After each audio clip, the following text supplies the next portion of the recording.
আমি সুকান্ত। আজ আমি তোমাদের রায়মার্টিন প্রশ্নবিচিত্রা থেকে ষষ্ঠ শ্রেণীর জিওগ্রাফির 11 নম্বর মডেল সেটটি সলভ করে দেখাবো।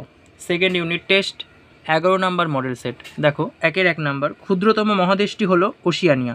2 নম্বর, বায়ুর আর্দ্রতা মাপক যন্ত্র হলো হাইগ্রোমিটার। 3 নম্বর,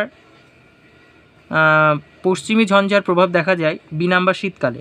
4 নম্বর, সূর্যরশ্মির পতন কোণের ভিত্তিতে পৃথিবীকে 3 ভাগে ভাগ করা যায়। শ্বাসমূল দেখা যায় 5 নম্বর, শ্বাসমূল দেখা যায় লবণাম্ব উদ্ভিদে। 6 নম্বর, কালো মাটি তুলো চাষের পক্ষে আদর্শ।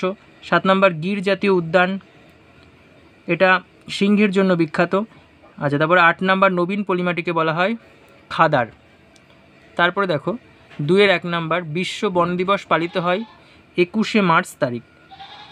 2 নম্বর, আন্টার্কটিকার একমাত্র স্থায়ী বাসিন্দার নাম হলো পেঙ্গুইন। 3 নম্বর, ভারতের করমণ্ডল উপকূলে বছরে 2 বার বর্ষাকাল হয়। ভারতের করমণ্ডল উপকূলে বছরে 2 বার বর্ষাকাল হয়। তারপরে দেখো 3-1 নম্বর, কোন ভেষজ উদ্ভিদ থেকে কুইনাইন তৈরি হয়? এটা হবে সিংকোনা। দন্ত সহর্ষী উঙ্গৈকয়কার দন্ত নয়াকার, সিংকোনা। তারপরে দেখো 2 নম্বর, জলদাপাড়া অভয়ারণ্য কোন রাজ্যে অবস্থিত? এটা হবে পশ্চিমবঙ্গে। তারপরে দেখো 3 নম্বর, মৃত্তিকা ক্ষয় বলতে কী বোঝো? এটা 283 পেজের 12 নম্বর কোশ্চেন।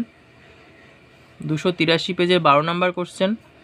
আচ্ছা, তারপরে দেখো 3-1 নম্বর, কোন ভেষজ উদ্ভিদ থেকে কুইনাইন তৈরি হয়?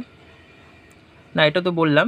4-1 নম্বর, দেখো খাদার ও ভাঙ্গর কি? এটা 282 পেজের 3 নম্বরে আছে খাদার, 4 নম্বরে আছে ভাঙ্গর। আচ্ছা, 2 নম্বর, মরুমাটি দুটি বৈশিষ্ট্য লেখো, এটি 278 পেজে 4 নম্বর কোশ্চেন।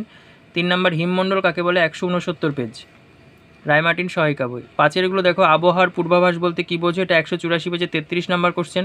2 নম্বর, মৌসুমী বায়ুর 3টি বৈশিষ্ট্য লেখো, 262 পেজের 5 নম্বর কোশ্চেন, রায়মার্টিন সহায়িকা বই। 3 নম্বর, দেখো সমুদ্র ধারে আবহাওয়া আরামদায়ক কেন? এটি 265 পেজে 3 নম্বর কোশ্চেন। তারপরে দেখো 6-1, জলচক্রের একটি চিহ্নিত চিত্র এঁকে প্রক্রিয়াটি ব্যাখ্যা করো, এটা 117 পেজের 5 নম্বর কোশ্চেন। 117 পেজের 5 নম্বর কোশ্চেন। আচ্ছা, 2 নম্বর, দেখো পৃথিবীর বায়ুমণ্ডলের স্তরগুলি সংক্ষিপ্ত বর্ণনা করে, 114 পেজের 1 নম্বর কোশ্চেন। Thank you.